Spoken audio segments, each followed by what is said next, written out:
سبيل الدموع سبيل مريح تنهدى يا صاحبي. Baik, kita akan coba membacakan beberapa kisah-kisah berhubungan dengan orang-orang yang coba istiqomah, gitu kan. Banyak sekali kisah. Yang menarik adalah dari sebuah buku ya, judulnya Kisah-Kisah Nyata. Ditulis oleh Ibrahim bin Abdullah Al-Hazimi. Ya. Ini tentang nabi-nabi, rasul, sahabat, tabi'in. Ya, banyak kisah-kisah mereka. Nah, ini cukup banyak kisah yang disebutkan oleh beliau dalam buku ini. Ya, kalau saya tidak salah di sini ada 34 kisah. Ya. Saya coba baca. Di antaranya kisahnya adalah ada kisah ke-27 ya. Nanti mungkin saya mundur sedikit. Saya akan ambil beberapa kisah ke belakang 27, ada yang 26 dan seterusnya. Ini kebetulan yang saya buka saja, yang saya coba bacain gitu kan. Judulnya, memberi 1 dirham lalu Allah memberinya 120 ribu dirham. Dikatakan dari Fudail bin Iyad rahimahullah, ini salah satu ulama tabi'in yang hidup dari tahun 105 Hijriah sampai 187 Hijriah. Fudail bin Iyad terkenal seorang alim ulama dulu. Ia berkata, seseorang laki-laki menceritakan kepadaku bahwa ada laki-laki yang keluar membawa benang tenun. Lalu ia menjualnya seharga 1 dirham untuk memberi tepung. Jadi dia hidup dari penghasilan ya harian. Kebetulan waktu itu dia punya benang, dia jual 1 dirham. Untuk dia biaya hidup dia sama istri dan anak-anaknya. Lalu setelah menjual 1 dirham, dia melewati ada 2 orang yang sedang berkelahi, ribut, saling menjambak. Ya. Narik-narik rambut satu sama yang lain. Lalu orang yang punya 1 dirham ini bertanya, ada apa ini? Kenapa kalian berantem? Kenapa kalian berkelahi? Maka dikatakan kepadanya bahwa keduanya bertengkar karena uang 1 dirham, memperebutkan 1 dirham. Maka tanpa lama banyak berpikir, dia langsung memberikan 1 dirham yang dia miliki itu untuk menyelesaikan perkara mereka. Lalu ia pulang ke rumahnya, mendatangi istrinya, dan mengabarkan apa yang sedang terjadi. Istrinya juga salihah, bukan orang yang justru mengatakan, kenapa dikasih, saya sama anak-anak saja belum makan. Enggak. Istrinya cuma mencari barang apa lagi yang di rumah yang bisa dijual. Setelah dikasih ke suaminya, lalu laki-laki itu yang sebagai suami ini keluar lagi, dan coba menjualnya. Tapi barangnya tidak juga laku. Kemudian tiba-tiba ia berpapasan dengan seorang laki-laki yang membawa ikan yang menebar bau busuk. Orang itu berkata kepadanya, orang yang sedang jadi tokoh kita ini berkata kepada orang yang bawa ikan busuk itu, engkau membawa sesuatu yang tidak laku, dan aku juga membawa sesuatu yang tidak laku. Apakah engkau mau menukar ikan ini dengan barangku ini? Ini tidak disebutkan barang apa yang dia bawa dari rumah, tapi dia ingin tukar. Padahal ini ikan busuk gitu. Maka ia pun menukarnya. Maka pulanglah laki-laki itu ke rumahnya dengan membawa ikan tersebut yang busuk.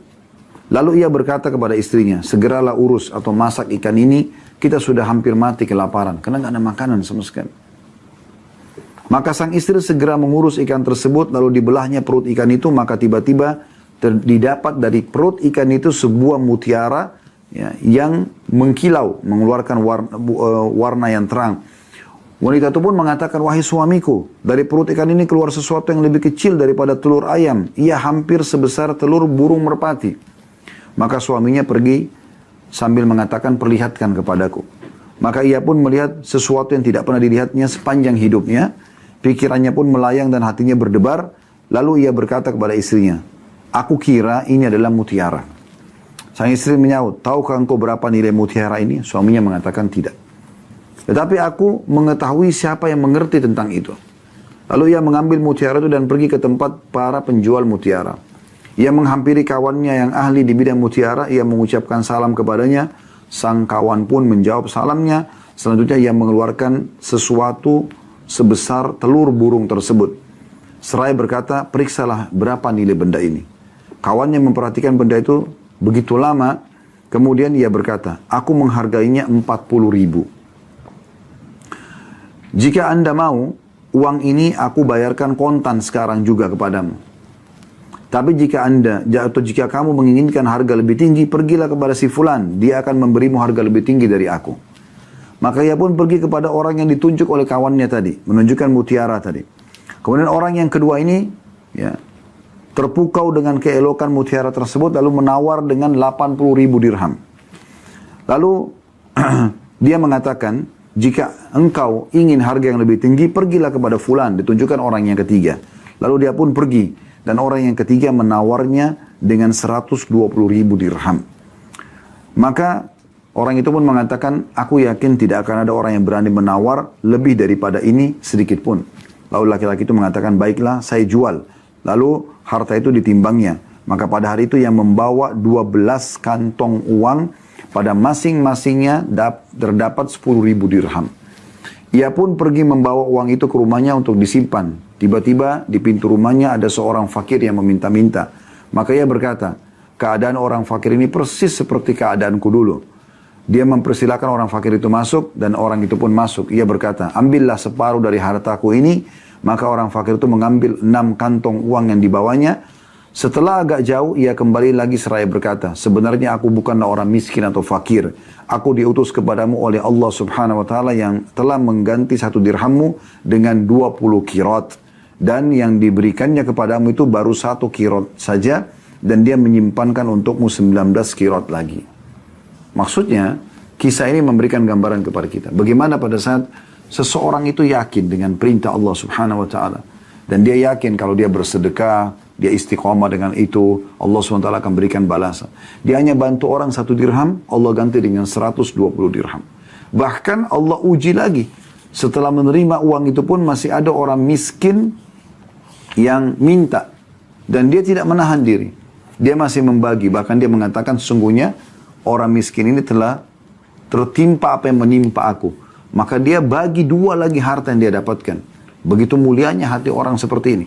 Tapi ini tidak mungkin dirasakan kecuali oleh orang-orang yang istiqamah. Ya. Kemudian di kisah 26-nya, saya sedikit mundur. Beliau mengangkat hadis yang masyhur ini ya. Hadis ini diriwayatkan oleh Imam Muslim dan juga Imam Ahmad. Bahwasanya Nabi SAW menceritakan ada seorang pria yang berjalan di padang pasir, tiba-tiba dia mendengar suara dari langit yang mengatakan, airilah kebun si fulan. Dia lagi jalan, dia dengar ada suara dari langit. Airilah kebun si fulan. Kemudian dia lihat ada awan yang berjalan menuju tempat tersebut. Lalu awan itu menumpahkan air hujan di sebuah area tanah yang penuh dengan batu hitam. Di sana ada sebuah aliran air yang menampung air tersebut. Pria itu terus mengikuti kemana air itu mengalir. Tiba-tiba dia melihat ada seseorang yang sedang berdiri di kebunnya sambil mendorong air itu dengan penyodoknya ke dalam kebunnya. Dia berkata, hai hamba Allah, siapa nama anda? Pemilik kebun itu menjawab, nama aku Fulan. Persis seperti nama yang didengar dari arah awan tadi. Pemilik kebun itu balik bertanya, hai hamba Allah, mengapa anda menanyakan namaku? Maka pria itu mengatakan, aku telah mendengar suara di awan yang menurunkan air ini. Suara itu mengatakan, airira kebunnya si Fulan, dan namamu disebutkan. Apa sebenarnya yang engkau lakukan dengan kebunmu ini? Maka pemilik kebun itu mengatakan, kalau itu yang engkau tanyakan, maka ketahuilah sesungguhnya aku biasa menghitung hasil yang didapat dari kebunku ini, lalu aku sedekahkan sepertiganya. Sepertiganya lalu aku makan bersama keluargaku, dan sepertiga yang terakhir aku kembalikan lagi ke kebunku untuk jadi modal usaha. Dalam riwayat lain, aku jadikan sepertiganya sebagai sedekah untuk orang-orang miskin, peminta-minta, dan ibnu sabil atau orang yang terputus jalan. Jadi, kisahnya adalah di musim panas yang peceklik ya. Orang lagi pada kepanasan, tidak ada air hujan, ada kebun yang dihujani oleh Allah Subhanahu wa taala. Bahkan Allah sengaja memperdengarkan dalam hadis riwayat Muslim ini seseorang yang mendengar suara dari awan. Ya, suara para malaikat yang mengatakan, turunkan hujan di kebunnya si Fulan, disebutkan nama orang ini. Dia penasaran, diikutin sama dia suara awan tersebut. Awan itu menuruni, hujan turun di sebuah wilayah yang ada batu-batu hitam dan mengalir airnya, maka dia ikutin terus air tersebut sampai ternyata di kebun seseorang. Maka dia bertemulah dengan orang ini. Kemudian ditanyakan kepada dia, ya, kenapa kok bisa kebunnya saja yang turun hujan, gitu kan? Ada masalah apa? Ada amal apa yang dia kerjakan? Ternyata dia istiqomah selalu mengeluarkan sepertiga dari hasil pendapatan dia itu untuk sedekah. Pernahkah teman-teman kita berpikir memiliki gaji misalnya 900 ribu, 300 ribunya langsung kita keluarkan di jalan Allah Subhanahu wa ta'ala. Ini butuh kekuatan iman, apalagi harus istiqamah. Tapi ternyata Allah Subhanahu wa ta'ala berikan dia kelebihan yang luar biasa gitu. Ya, sampai Allah memberikan jalan keluar. Dan ini memang butuh kita praktekkan dalam hidup kita supaya kita bisa melihat secara realita di dalam kehidupan kita bagaimana Allah membalas gitu ya. Mungkin terlalu banyak kisah di sini atau cukup banyak, saya akan tutup dengan kisah ke-19. Ya, saya mundur lagi. Nanti Anda bisa miliki buku ini, cukup banyak kisah-kisah nyatanya. Yaitu meninggalkan dusta maka diterima kerja. Ini bukan kisah klasik tapi kisah sedikit modern di Eropa, beliau mengatakan. Dalam kisah ini dikatakan ada seorang pria berkebangsaan Eropa yang telah memeluk agama Islam dan baik keislamannya, jujur dalam tindakannya dan bersemangat untuk menampakkan keislamannya. Dia bangga dengan keislamannya di hadapan orang-orang kafir, tanpa ada perasaan minder, malu atau ragu.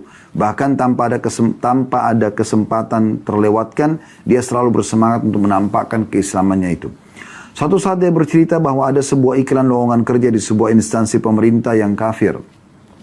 Pria muslim yang bangga dengan keislamannya itu mengajukan lamaran untuk mendapat pekerjaan tersebut.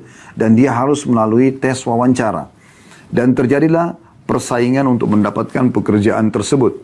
Saat tiba gilirannya untuk tes wawancara, panitia khusus instansi itu mengatakan mengajukan beberapa pertanyaan kepadanya. Di antara pertanyaan-pertanyaan tersebut adalah, apakah Anda meminum minuman keras? Maka dia menjawab, si muslim ini, tidak. Saya tidak mengkonsumsinya karena saya muslim dan agama saya melarang untuk mengkonsumsi dan meminumnya. Jadi dia mesti istiqamah dengan haram tersebut. Dia tidak mau langgar. Panitia bertanya lagi, apakah Anda memiliki teman kencan atau pacar? Teman muslim ini mengatakan, atau orang muslim ini mengatakan tidak, karena agama Islam yang saya peluk telah mengharamkannya. Saya hanya berhubungan dengan istri yang telah saya nikahi sesuai dengan syariat Allah saja. Wawancara pun selesai dan dia keluar dari ruang tes, tapi dia agak pesimis akan berhasil dalam persaingan tersebut. Akan tapi di luar dugaan ternyata hasil akhirnya adalah bahwa semua pelamar yang jumlahnya banyak itu gagal dan hanya dialah satu-satunya yang berhasil lulus dari dalam tes itu. Kemudian dia pergi menemui ketua panitia tes dan mengatakan, tadinya saya mengira bahwa Anda akan menghalangi saya untuk mendapatkan pekerjaan ini sebagai balasan atas perbedaan agama antara saya dengan Anda, juga karena saya memeluk agama Islam. Akan tapi saya terkejut, Anda malah menerima saya dan mendahulukan saya daripada saudara-saudara Anda dari kalangan orang-orang Kristen. Apa rahasia di balik itu? Ketua panitia menjawab, orang yang dicalonkan untuk pekerjaan ini disyaratkan harus orang yang memiliki perhatian penuh dan selalu sadar dalam setiap keadaan. Sementara orang yang mengkonsumsi minuman keras tidak mungkin bisa demikian. Maka kami mencari orang yang tidak mengkonsumsi minuman keras. Dan dengan memperhatikan bahwa syarat-syarat ini telah terpenuhi pada diri Anda, maka Anda terpilih untuk pekerjaan ini. Maka keluarlah dari ruangan tersebut seraya memuji Allah, pelindungnya, ya pelindung dia, maksudnya pelindung orang ini, atas segala nikmat yang karunia yang telah dilimpahkan kepadanya, dan seraya merenungi firman Allah SWT dalam surah At-Talaq ayat 2, وَمَنْ يَتَّقِ اللَّهَ يَجْعَلْ لَهُ مَخْرَجًا. Siapa yang bertakwa kepada Allah, maka Allah akan memberikan jalan keluar kepadanya. Ya. Juga dinukil kisah yang lain, saya tutup dengan ini, ada seorang laki-laki muslim di Eropa, dia menikah dengan seorang wanita gara-gara bertemu di lift. Pada saat masuk di lift, ya, dan kebetulan berdua, dan serta lantainya puluhan lantai, maka dari semenjak naik sampai keluar dari lift, si muslim ini sama sekali tidak melirik dan melihat ke wanita ini, padahal dengan pakaiannya yang seksi. Ya, dan umumnya orang pasti akan melirik dan melihat ke orang ini. Maka perempuan ini penasaran, karena tidak satu kata pun terucapkan dari puluhan lantai yang dilewati dengan lift tersebut, bahkan tidak melihat sama sekali. Laki-laki ini menurunkan pandangannya. Karena penasaran, setelah keluar dari lift, perempuan ini bertanya, kenapa Anda tidak melihat ke saya? Tidak seperti umumnya laki-laki yang kalau melihat ke saya, pasti akan melihat dengan tubuh yang terbuka seperti ini. Dia mengatakan, saya seorang muslim dan agama saya melarang untuk itu. Maka saya tidak melihat Anda karena Allah atau agama melarangnya. Setelah dia telusuri, ternyata betul itu perintah agama Islam, akhirnya wanita ini masuk Islam dan akhirnya menikah dengan laki-laki tersebut. Dan ada ribuan kisah yang seperti ini. Di saat orang itu coba istiqamah, menjaga dirinya di atas agama Allah SWT, Allah malah memberikan dia keselamatan dan keberuntungan insya Allah.